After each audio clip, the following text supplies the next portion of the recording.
The quantum detection array beneath the Atacama Desert had remained silent for 15 years. Dr. Sarah Chen had spent her entire career monitoring its sophisticated sensors, searching for signs of extraterrestrial intelligence. On a quiet Tuesday morning, as she sipped her third cup of coffee, the array erupted with activity. At first, she assumed it was another false positive. The array had detected plenty of those over the years, usually distant pulsars or other natural phenomena. But this signal was different. It carried patterns too precise to be natural, too complex to be Earth-based interference. "Director Matthews," she called, her voice steady despite her racing heart.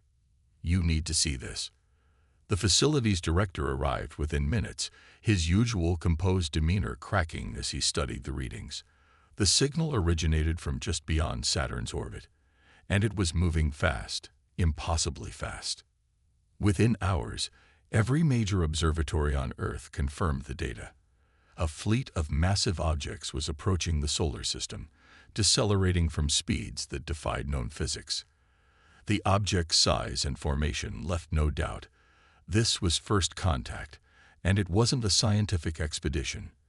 The UN Security Council convened an emergency session as the objects crossed Jupiter's orbit.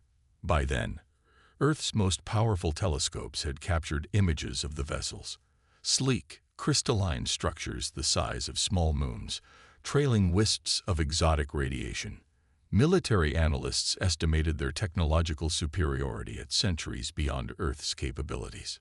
Humanity had 48 hours to prepare before the fleet reached Earth orbit. Those hours revealed more about human nature than the previous century of peace had.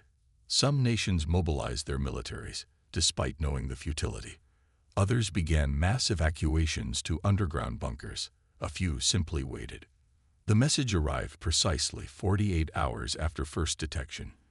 It broadcast simultaneously across every communication channel on Earth, translated perfectly into all major languages. "People of Earth, hear the words of the Cronan Empire.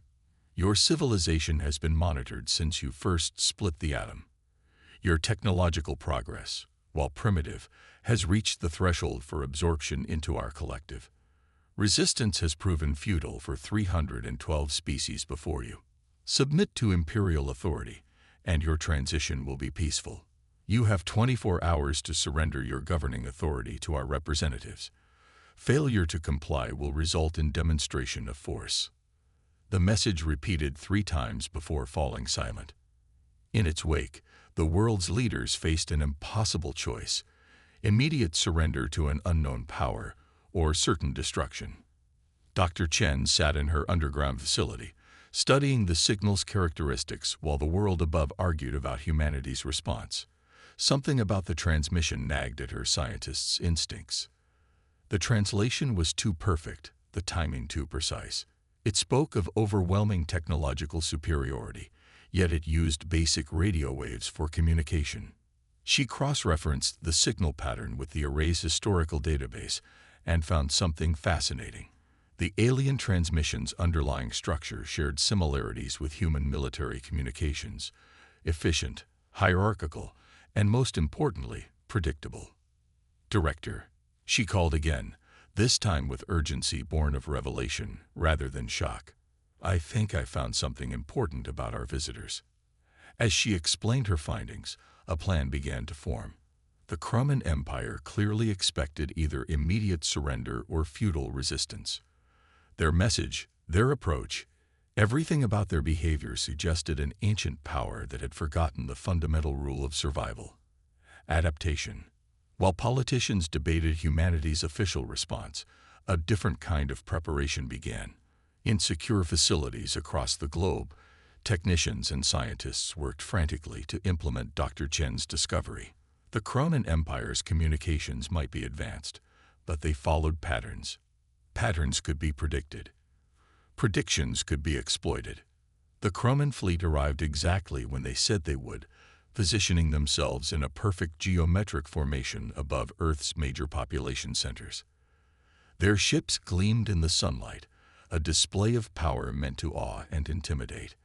Admiral Helena Reyes of the United Earth Defense Council stood before the emergency session of the UN, her expression grave but determined. "Ladies and gentlemen," she began, "the Croman Empire expects us to behave like every other civilization they've encountered. They expect fear, awe, and either submission or desperate resistance. But humanity has something they've never faced. Experience as both conqueror and conquered, colonizer and colonized. We know every position in this game they're playing." She gestured to Dr. Chen, who stepped forward with her findings. "Their technology is advanced, but their methodology is stagnant. They've forgotten how to face an enemy that thinks differently. They'd forgotten how to adapt. The plan they proposed was audacious, perhaps even insane. But as humanity had proved countless times throughout its bloody history, sometimes insanity was the most rational response to overwhelming force. As the Croman Empire's deadline approached, they received humanity's response. It wasn't the immediate surrender they expected, nor the futile military resistance they had prepared for. Instead, they received a simple message, broadcast on their own frequencies, using their own communication protocols. To the Cronan Empire, "Your assessment of Earth is incomplete. You believe you face a primitive civilization. You don't. You face humanity, a species that has spent its entire existence learning to overcome superior forces. We have survived ice ages, asteroids, and our own destructive nature. We have turned defeat into victory so many times that it has become our art form. This is not a response to your ultimatum. This is a warning. Ask yourselves this: in all your conquests, have you ever encountered a species that specialized in defeating technologically superior opponents? You have now." The message included detailed historical records of human warfare, particularly focusing on successful resistance against overwhelming odds. The Vietnamese victory over America, the Afghan defeat of the Soviet Union. Countless examples of smaller forces defeating larger ones through adaptation, innovation, and sheer determination. In their orbital headquarters, the Cronan commanders studied humanity's response with growing unease. For the first time in centuries, the Empire faced uncertainty. They had expected submission or resistance. Instead, they received education. As the Croman fleet prepared their response, they failed to notice the small changes in Earth's electromagnetic signature. They didn't detect the subtle alterations in their own communication protocols. They didn't realize that humanity's message wasn't just a warning. It was a demonstration. The game was about to change, and only one side was prepared for change. It wasn't the Empire. Grand Admiral HFY of the Cronan Empire stood aboard his flagship's observation deck, watching Earth rotate beneath him. In 3 centuries of conquest, he had never received a response quite like this one. Most species either surrendered immediately or launched desperate, doomed attacks. The humans had done neither. Instead, they had gone quiet. Too quiet. "Status report," he commanded, his crystalline voice resonating through the bridge.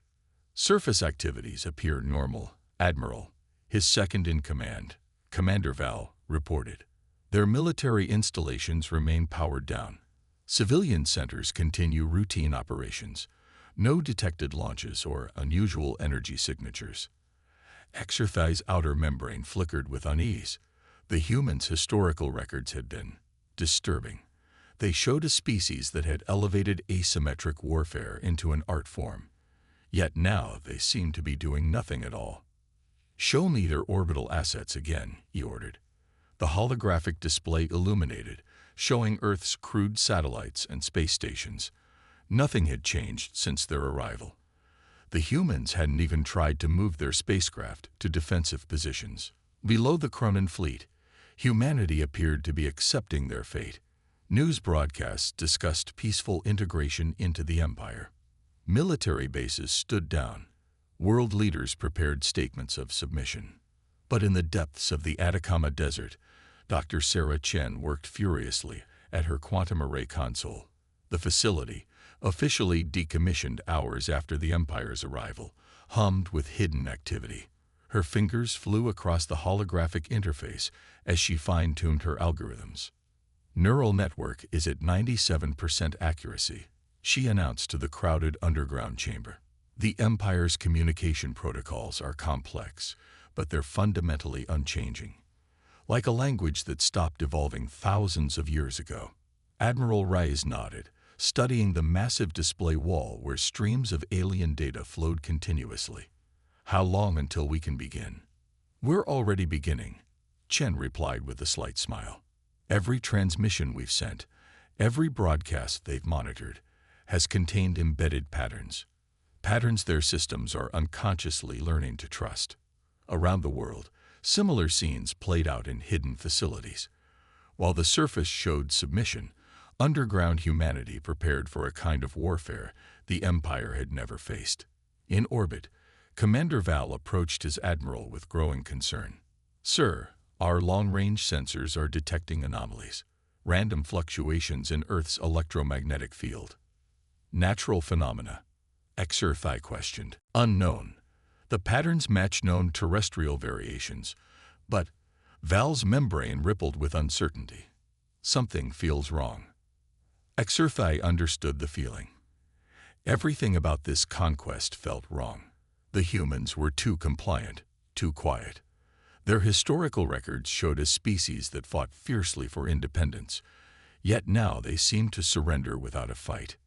Deep beneath the Pacific Ocean, in a facility unknown even to most world governments, Dr. James Rodriguez led a team of quantum engineers in an unprecedented experiment. They had spent years developing quantum entanglement communication technology. Now they were repurposing it for something else entirely. The Empire's ships use quantum fields for internal communication, Rodriguez explained to the assembled military leaders. Their technology is far advanced, but it follows the same basic principles we've discovered. They just implement them better. Until now, Admiral Rice added. Because they've never had to defend against someone attacking the quantum layer itself. The quantum entanglement device powered up, its exotic energies carefully masked by the ocean above. As it reached full power, Rodriguez input the final commands. Inserting the first quantum virus now. In orbit, HFY's unease grew stronger. Something about Earth's submission felt orchestrated, like a performance meant to distract from something else. He had conquered hundreds of worlds, and none had ever been this cooperative. "Launch probe ships," he commanded suddenly. "Full planetary scan. I want to know what they're hiding."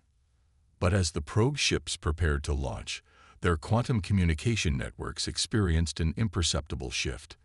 Deep within their computer cores, subtle changes began to take place, changes that would remain dormant until exactly the right moment. The humans called it Operation Silent Echo. While their leaders prepared formal surrender documents, while their military bases appeared to stand down, they seeded the Empire's own technology with carefully crafted quantum viruses. Each transmission, each interaction, carried microscopic changes that propagated through the Empire's overconfident, unchanging systems. Dr. Chen monitored the process from her underground facility, watching as the Empire's ships unknowingly absorbed and transmitted the quantum variations. "They've forgotten the most important lesson of evolution," she told Admiral Rice. "The more complex and unchanging a system becomes, the more vulnerable it is to small adaptive changes." Aboard his flagship, HFY received the probe ship's reports. Everything appeared normal. Earth was surrendering, just like every other world. Yet he couldn't shake the feeling that he was missing something crucial. "Send the integration protocols," he finally commanded. "Begin the standard Conquest procedure." As his ships began broadcasting the complex quantum signals that would begin Earth's absorption into the Empire, no one noticed that the signals weren't quite the same as when they started. No one noticed that each transmission carried tiny fragments of human code, spreading through the fleet like a virus through an immune system that had forgotten how to adapt. The Empire thought they were conquering Earth. They didn't realize that Earth was already conquering them, using their own overconfidence as a weapon. The humans hadn't forgotten how to fight. They had simply learned to make their enemies defeat themselves. In her underground facility, Dr. Chen watched the quantum signals propagate through the Empire's fleet. "How long?" Admiral Rice asked. 24 hours, Chen replied. "When they begin the final integration sequence, their own systems will turn against them. They've spent so long being undefeated that they've forgotten how to check for weakness." Above them, the Empire's mighty ships gleamed in the sunlight, seemingly invincible. But within their quantum networks, a storm was brewing. Humanity's response wasn't in weapons or warfare, but in something far more dangerous: the ability to turn an enemy's strength into their greatest vulnerability. The integration sequence began at dawn, Greenwich Mean Time. Chronon warships positioned themselves in a perfect geometric pattern above Earth's major population centers, their quantum fields humming with power as they prepared to assert control over humanity's primitive infrastructure. In his flagship's command center, Grand Admiral HFY initiated the standard Conquest protocols. It was a procedure he had performed hundreds of times before. A complex series of quantum commands that would subordinate a planet's technology to imperial control. He allowed himself a moment of satisfaction. Despite his earlier concerns, the humans had proven to be like all the others. That's when the first anomaly appeared. "Sir," Commander Val's voice carried an unfamiliar note of confusion.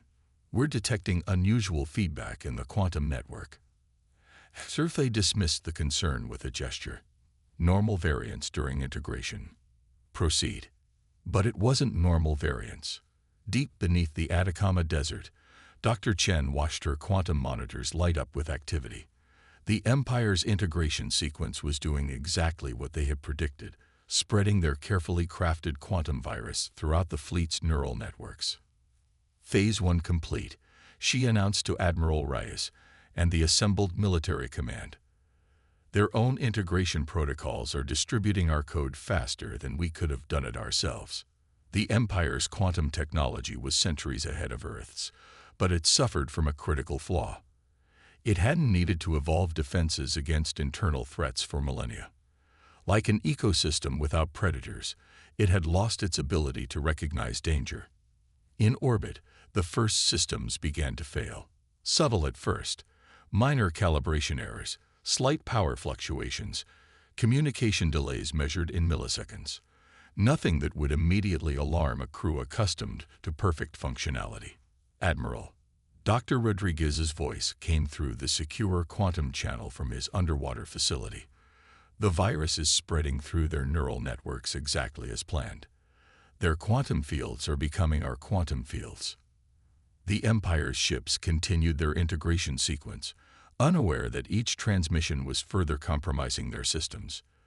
Their quantum fields, designed to dominate Earth's technology, instead became conduits for humanity's digital insurgency. Commander Val's unease grew as more anomalies appeared. "Sir, we're losing coherence in the secondary quantum bands. Integration efficiency has dropped to 94%.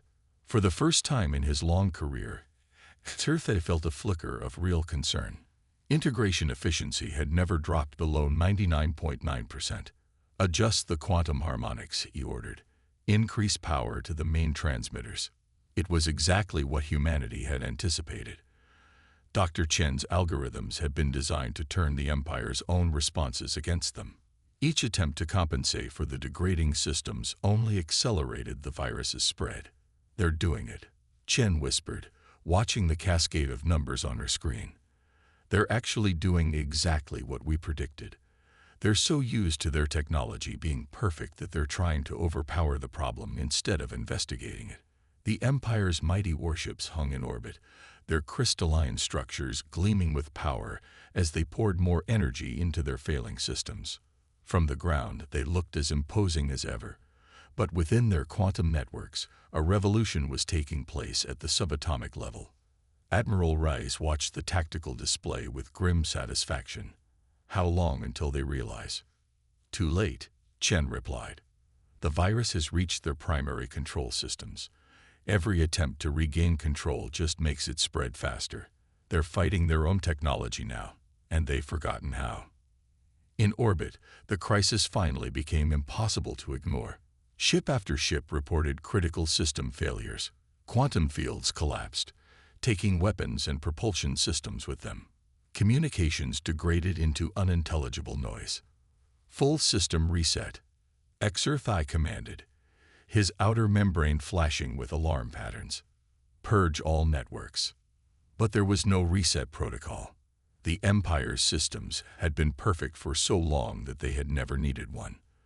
The virus had exploited this oversight, embedding itself so deeply in their quantum architecture that it had become part of the basic operating protocols. From her underground facility, Dr. Chen sent the final command sequence.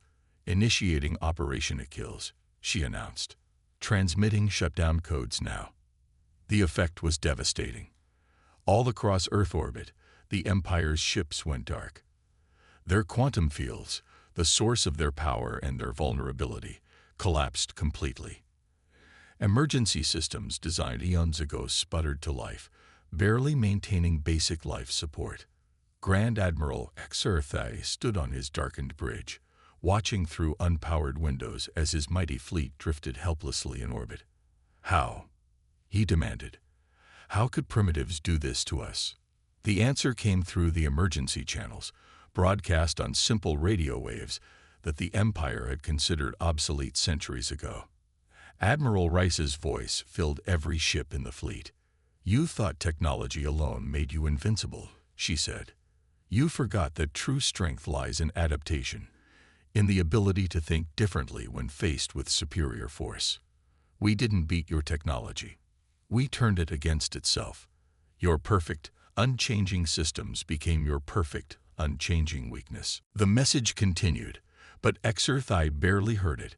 For the first time in his centuries of service, he understood true defeat. His empire had conquered hundreds of worlds through overwhelming force, but they had never faced a species that refused to fight on their terms. In the Atacama facility, Dr. Chen looked at the final confirmation on her screens. Every ship in the Cronin fleet was effectively neutralized, transformed from invincible warships into drifting hulks by their own quantum technology. Send the terms, Admiral Rice ordered. The message that went out to the Empire's ships was simple. Earth would assist in restoring their basic systems, enough for them to return home. In exchange, the Empire would acknowledge Earth as a sovereign power, off limits to future conquest attempts. Will they honor it? Someone asked. Admiral Rice smiled grimly. They don't have a choice. We've shown them that their technological superiority means nothing against an enemy who thinks differently. More importantly, we've shown them that we can do this again if we need to. The Empire's response, when it came, was equally simple. Acceptance. They had finally encountered something their power couldn't overcome. A species that had turned their greatest strength into their greatest weakness. The Imperial High Council convened an emergency session for the first time in 800 years. The vast chamber on the Empire's throne world of Cronus Prime, designed to showcase the Empire's magnificence, now felt oddly vulnerable. The defeated Earth had shaken the Empire's foundations in ways no military loss ever could. Supreme Chancellor Vextor, his crystalline form dimmed with concern, addressed the assembled council. How did primitives defeat our most advanced fleet? The question echoed through the chamber, met with uncomfortable silence. A hologram materialized in the center of the chamber. Grand Admiral HFY, still in orbit around Earth, his form showing signs of stress damage. Honorable Council, the humans did not defeat us through superior technology or military might. They defeated us through understanding. The Admiral's report sent ripples of disquiet through the Council. The humans had turned the Empire's own technological perfection against itself. Worse, they had done it so subtly that the Empire's forces never saw the true attack until it was too late. Meanwhile, on Earth, humanity was coming to terms with its unexpected victory. In the Atacama facility, Dr. Chen and her team worked to understand the full implications of what they had achieved. The Empire's quantum technology is incredible, she explained to a panel of world leaders. But it's like a language that stopped evolving millennia ago. They became so confident in their superiority that they forgot the fundamental lesson of survival. Adapt or die. Admiral Rice, now coordinating with the disabled Imperial fleet in orbit, added her perspective. They conquered so many worlds through overwhelming force that they forgot how to face an enemy that thinks differently. Their technology was perfect, but their strategy was ancient and unchanging. The Empire's ships remained in orbit, their crews working with human technicians to restore basic functions.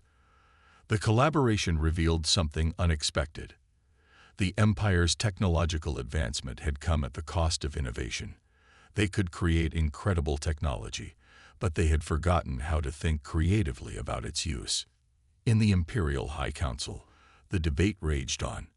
"We should send the main fleet," one council member argued. "Show these primitives the full might of the Empire, and have the same thing happen to our entire fleet." Another countered. "These humans, they don't fight like any species we've encountered. They don't try to match our strength. They turn it against us." On Earth, Dr. Rodriguez's team made another breakthrough while studying the Empire's quantum systems. "Their technology isn't just advanced," he reported. "It's stagnant. They've been using the same basic principles for so long that they've forgotten how to develop new ones." This revelation led to an unprecedented proposal. Admiral Rice presented it to both Earth's leaders and the Imperial Fleet Command. A cooperation initiative. Earth would help the Empire understand its vulnerabilities, and in exchange, the Empire would share its technological knowledge. Grand Admiral Exer Thai, still grappling with his fleet's defeat, recognized the wisdom in this proposal. "Our empire has conquered hundreds of worlds," he told the High Council. "But these humans, they offer something we haven't encountered in millennia: the chance to learn." The Council's debate lasted days. The Empire had never negotiated with a species it had intended to conquer. But the humans had demonstrated something that couldn't be ignored: the ability to defeat a superior force through adaptation and innovation. In her underground facility, Dr. Chen continued to study the Empire's quantum systems. "Their technology is like a perfect crystal," she explained to visiting Imperial scientists. "Beautiful, powerful, but rigid." They never considered that flexibility might be more valuable than perfection. The Imperial scientists, initially dismissive of human insights, found themselves confronting uncomfortable truths. Their civilization's technological superiority had bred a kind of intellectual stagnation. They had stopped questioning, stopped innovating, stopped adapting. Admiral Reyes observed these interactions with careful attention. "We didn't just defeat their fleet," she told Earth's Defense Council. "We cracked their worldview. For the first time in centuries, they're facing questions about their own capabilities." The Empire's response to this crisis revealed much about its character. Instead of launching a vengeful counterattack, they began a comprehensive review of their military and technological doctrine. The humans had exposed not just technical vulnerabilities, but philosophical ones. Their entire civilization is built on the idea of unchanging perfection, Dr. Chen noted in her reports. "We showed them that unchanging systems, no matter how perfect, will always be vulnerable to adaptive ones." The implications extended beyond military concerns. The Empire's encounter with Earth forced them to confront centuries of technological and cultural stagnation. Their victory streak across the galaxy had created a civilization that valued stability over innovation, control over adaptation. As the disabled Imperial ships gradually restored their systems, something unprecedented occurred. Imperial engineers began asking questions, experimenting with new approaches, thinking differently about problems they had considered solved centuries ago. "They're changing," Admiral Reyes observed, "not because we defeated them, but because we showed them why they needed to change." The Empire's defeat at Earth became a turning point in galactic history, not because of the scale of the battle or the technology involved, but because it forced one of the galaxy's oldest civilizations to confront its own limitations. They had built an empire on the principle of technological superiority, only to be defeated by a species that understood something far more important: the power of adaptation. 5 years after the Cronin Empire's failed invasion of Earth, Dr. Sarah Chen stood before the newly established Galactic Council of Civilizations. The chamber, located in neutral space, represented something unprecedented, a forum where technological superiority didn't determine speaking rights. The humans' defense of Earth wasn't just a military victory, she explained to the assembled representatives. It was a wake-up call for the galaxy. Power doesn't just come from advanced technology. It comes from how you think about using it. The council chamber itself reflected this new reality. Alongside the crystalline forms of Kroman delegates sat representatives from dozens of primitive worlds. Species that had once faced absorption into the Empire now had a voice in galactic affairs. Admiral Helena Reyes, now Earth's primary military representative to the Council, observed the changes with careful optimism. The Empire hadn't fallen. That had never been humanity's goal. Instead, it had been forced to evolve, to adapt in ways it had forgotten were possible. The quantum virus wasn't just a weapon, Dr. Rodriguez explained to a mixed group of human and alien scientists. It was a demonstration. It showed that even perfect systems have vulnerabilities if they stop evolving. The implications of Earth's resistance had rippled through galactic society. The Empire's policy of automatic absorption for developing civilizations had been replaced by something more nuanced. Assessment based on innovation and adaptability rather than just technological advancement. In orbit around Earth, a joint human-Kronan research facility now studied both quantum technology and adaptive strategy. The Empire scientists, once dismissive of primitive insights, had learned to value perspective over pure technological progress. We had forgotten, Grand Admiral Xer Thai admitted in his final report to the Imperial High Council before retiring. We had forgotten that true strength isn't in having the most advanced technology, but in understanding how to use what you have in ways your opponent doesn't expect. The Empire's encounter with Earth had triggered a renaissance in galactic civilization. Species that had lived under the shadow of imperial absorption began developing their own unique approaches to technology and society. The galaxy was becoming more diverse, more adaptive, and ultimately, more resilient. Dr. Chen's quantum detection array, which had first spotted the Empire's approach, now served a different purpose. It was part of a galactic early warning network, not against invasion, but against the kind of technological stagnation that had made the Empire vulnerable. The greatest threat to any civilization, she told her students at the newly established Galactic Institute of Innovation, isn't external conquest. It's the belief that you've reached perfection, that you no longer need to adapt or change. The Empire's defeat had another unexpected consequence. Other advanced civilizations, watching from the edges of known space, had to reevaluate their own assumptions about technological superiority. The humans hadn't just defeated an empire. They had challenged the very foundation of galactic power structures. Admiral Reyes found herself increasingly acting as a mediator between advanced and developing civilizations. Earth's example showed that meaningful exchange isn't about technology transfer, she explained during a crucial negotiation. It's about exchanging perspectives, ways of thinking, approaches to problems. The quantum virus that had disabled the Imperial fleet became a case study in galactic military academies, not for its technical aspects, but for what it represented.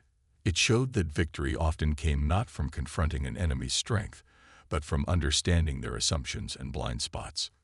In the Imperial Academy on Cronus Prime, the curriculum underwent its first major revision in centuries. Alongside quantum mechanics and advanced weaponry, cadets now studied adaptation, innovation, and the danger of overconfidence.